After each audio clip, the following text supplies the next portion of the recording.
Racing games on the Nintendo DS? Now that's good plays. When you think of racing games, what's the first thing that comes to your mind? Cars? No, foot races. Specifically Pokemon races as Pikachu. Pokemon Dash for the DS. This was a game I remembered playing as a kid, and I remember that it wasn't that good. But maybe it's because I was a kid, and I couldn't appreciate good plays. If you play this game, well, you might as well get a knife and scratch up your screen. Just kidding. Now as an adult, I'll be careful and gentle, and very softly use the touchscreen. The races are from a top-down angle, and you swipe in the direction you want to go. The different terrains slow you down or stop you completely. The top screen shows a map of the race, and instead of laps, you have to get to the checkpoints in order, which are Pokemon ball symbols on the floor. The game is unique in a sense that you have to go all over the map and figure out where you have to go to the next race. There's power-ups that let you go faster in certain terrains, and also hot air balloons that you can ride and jump off in whatever part of the map you want. Sometimes you have to use the hot air balloon to get to certain parts of the race, and there's some Lapras Pokemons that you can use to swim across water. As I mentioned, the map for the races are big, so sometimes you do get lost, but you just have to remember that the map tells you which checkpoint is next. And also, you can't just land anywhere like on this grass island. Sometimes when you land too fast, you have to circle the touchscreen to get Pikachu back up. A lot of things will slow you down, and probably the hardest thing about the race is you're swiping the whole time, which can sort of get tiring. The game is unique, but not as fun as I thought it was going to be as an adult. I guess I wasn't wrong when I thought it wasn't that good as a kid. Well, why don't we switch over to one of those car racing type of games? A game I have never heard of, Sideswiped on the DS. Sideswiped caught me by surprise. I guess it sideswept me? Too cheesy? The game is really great. It's very arcadey with a lot of different modes. There's regular race modes and time attacks, and then crazy wacky modes like this one, where you just have to crash all the cars the whole race. And it's total mayhem. Cars flying, crashes and destruction. And there's another mode where you have to destroy things on the street. You have to destroy cars, cones, stands. Buses will slow you down though. It reminds me of Burnout, but even more crazy, as racing is an afterthought in this game.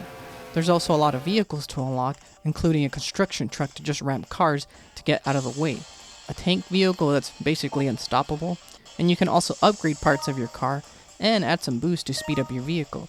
There's plenty of different missions and different locations. There's an arena level where there's a destruction derby level, and more missions in the game like bouncing on trampolines. Oh, not weird enough for you, huh? How about vehicle bowling? Yes, bowling with your vehicle.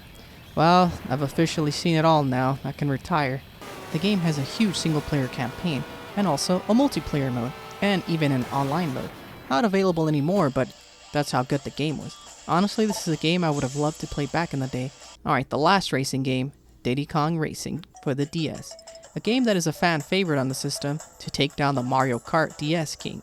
Diddy Kong Racing DS is a kart racer, and there's a hub world and a story mode. Okay, Diddy Kong Racing 1. Basically, Diddy Kong comes to help out in this world by racing, and as you progress through the worlds, you have to race and win balloons, which you use to unlock the next races by obtaining more balloons. And each world has a boss battle that you can race once you have enough balloons in the world.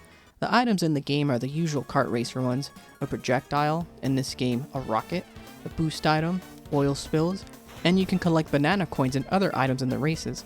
And another main feature of the game is having a flying vehicle, so you can race with planes over the levels or explore the hub world flying around the map. Okay, 2 points. As a kart racer alternative to Mario Kart, this is as good as it gets. Don't worry about that one. The story mode adds more content to the game, and the flying vehicle races are fun. And the open world hub makes this game more robust, especially on the Nintendo DS. The way you unlock levels, and you have to sometimes go get a balloon in different worlds to unlock further levels in other worlds, and some of them are only accessible by flying. There's a lot to do in the game. You can customize your vehicles and unlock special tracks and characters, and it has a multiplayer mode and a track creator to make your own racetracks. It's not even close. Wait, there's no Donkey Kong character in the game? Never mind.